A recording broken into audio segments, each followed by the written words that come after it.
Hello everyone, आज हम class 6 की एसएसटी बुक का 5th chapter India that is Bharat start करेंगे। तो फिर इस चैप्टर में जैसे हम इसकी हेडिंग से बता सकते हैं कि हम हमारे कंट्री इंडिया के बारे में जानेंगे।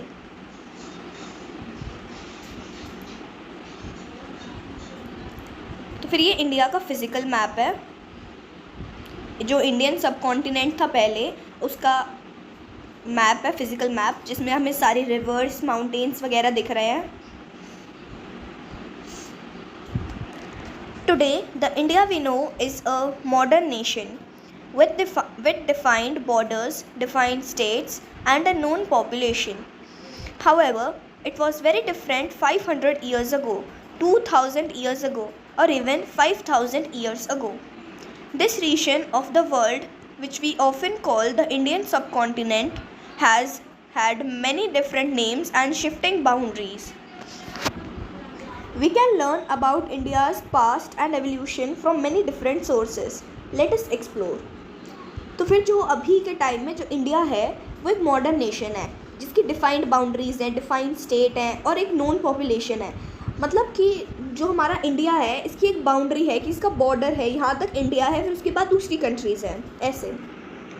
और पर ये जो चीज़ है ये 500 ईयर्स अगो, 2000 ईयर्स अगो या फिर 5000 ईयर्स अगो बहुत ज़्यादा डिफरेंट थी।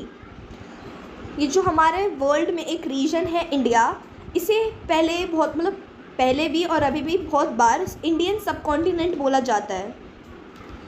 इसके बहुत सारे अलग अलग नेम्स थे और शिफ्टिंग बाउंड्रीज़, मतलब इसकी बाउंड्री शिफ्ट होती थी कि अब जो करंट इंडिया है इससे पहले इंडिया में पाकिस्तान भी था, ऐसी और भी बहुत बड़ा मैप था पहले इंडिया का। तो फिर अब हम इंडिया के पास्ट का एवोल्यूशन हमारे वेरियस सोर्सेज से निकाल के यहाँ पे एक्सप्लोर करते हुए पढ़ेंगे, समझते हुए ध्यान से उस नई नई चीज़ों के बारे में जानते हुए पढ़ेंगे। In the course of history India has been called by many names, both by its inhabitants and by visitors from outside.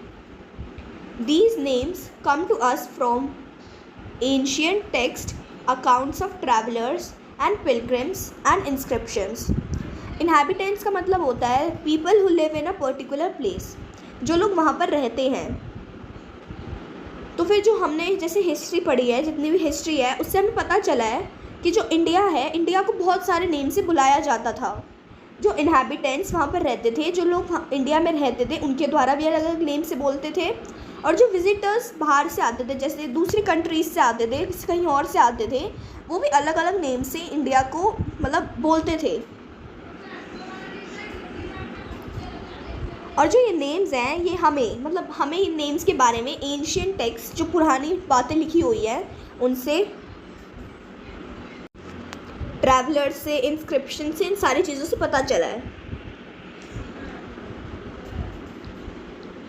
How Indians named India, Indians ने जो हमारी कंट्री है उसका नाम इंडिया कैसे रखा। The Rigveda is India's most ancient text as we will see in chapter 7. It is several thousand years ago. तो जो इंडिया है, इंडिया का सबसे एंशिएंट, सबसे पुराना टेक्स्ट है ऋग्वेद, और उसमें से ये हज़ारों साल पुराना है। और उसमें से हमें नॉर्थ वेस्ट रीजन है जो सब कॉन्टिनेंट का, उसका नेम सप्ता सिंधवा दिया गया है, जिसे लैंड ऑफ 7 रिवर्स भी होता है इस वर्ड का। The word Sindhava comes from Sindhu which refers to the Indus river और at times to a river in general. तो फिर जो सिंधवा है वो वर्ड सिंधु से निकला है, जो हम इंडस रिवर के लिए यूज़ करते हैं या फिर कोई जनरल रिवर के लिए भी यूज़ करते हैं। Moving on in time, we see names from other parts of India appear in the literature. The Mahabharata is one of India's most famous texts. Interestingly, it lists many regions such as Kashmir, Kurukshetra, Vanga, Pragjyotisha, Kutch, Kerala and so on. और time के साथ बढ़ते बढ़ते बहुत सारे और parts निकले India के, हमारे लिटरेचर में जो महाभारत है वो सबसे ज़्यादा फेमस टेक्स्ट है इंडिया की। जो महाभारत है वो मोस्टली बहुत फेमस है, मोस्टली सबने ही देखी होगी या फिर पढ़ी होगी। तो फिर उसमें से हमें बहुत सारे पार्ट्स के बारे में पता चलता है इंडिया के, जैसे कश्मीर हो गया, कुरुक्षेत्र, वांग जो पार्ट है एक बंगाल का, कुरुक्षेत्र पार्ट है हरियाणा का, प्राग ज्योतिषा जो रफली मतलब पूरा नहीं बस रफली असम है आज के टाइम में, उसे असम का नाम दिया है। कच्छ जो कच्छा टुडेज कच्छ जो फिर गुजरात में जो कच्छ है वो, केरला, और ऐसे ही और भी चीज़ों के बारे में नेम दिए हैं, मतलब इंडिया के और भी पार्ट्स के बारे में बताया है।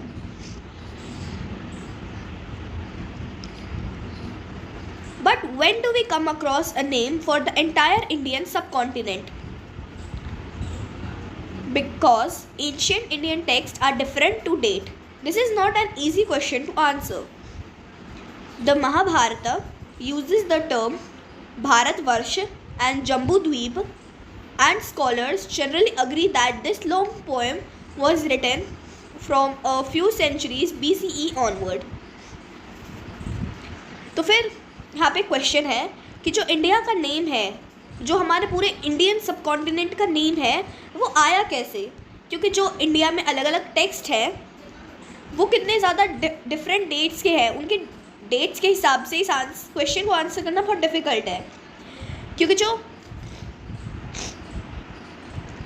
जो महाभारत है उसने टर्म्स को यूज़ किया है भारतवर्ष और जम्बूद्वीप,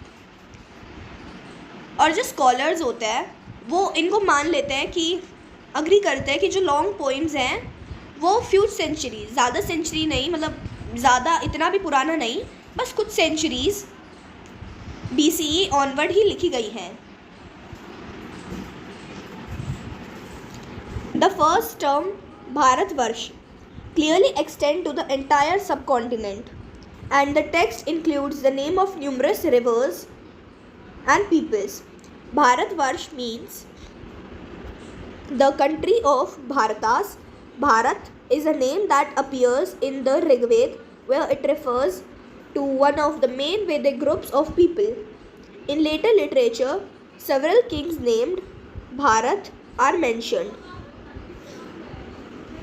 तो फिर जो ऊपर हमने फर्स्ट टर्म देखी भारतवर्ष, उससे क्लियरली हमें पता चलता है कि पूरे इंडियन सब कॉन्टिनेंट की बात कर रहे हैं, क्योंकि भारतवर्ष भारत, और जो ये टेक्स्ट है इसमें बहुत सारी रिवर्स और पीपल्स के बारे में बताया गया है। इंडिया की बहुत सारे रिवर्स के नेम हैं, बहुत सारे लोगों के नाम है कि यहाँ के लोगों को ये कहते हैं, ये कहते हैं, ऐसे। भारतवर्ष का मीनिंग होता है country of Bharatas. Bharata is a name that first appears in the Rigveda.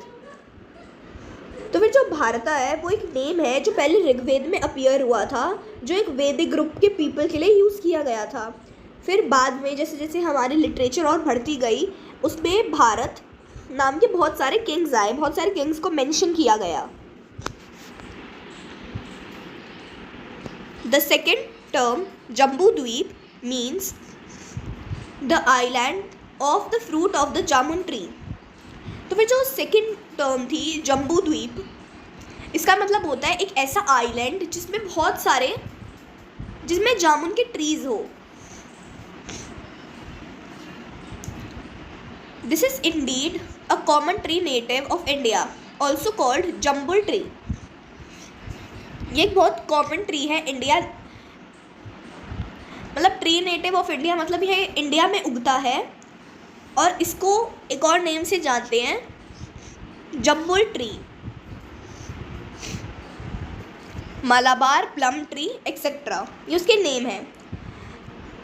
Jambudvipa came to mean the Indian subcontinent, और जो जम्बूद्वीप है वो इंडियन सब कॉन्टिनेंट का नेम बोलने लग गए थे। फिर इसके बाद इनफैक्ट जो पेज नंबर 78 के लास्ट पैराग्राफ से हम हमारे नेक्स्ट पार्ट में स्टार्ट करेंगे।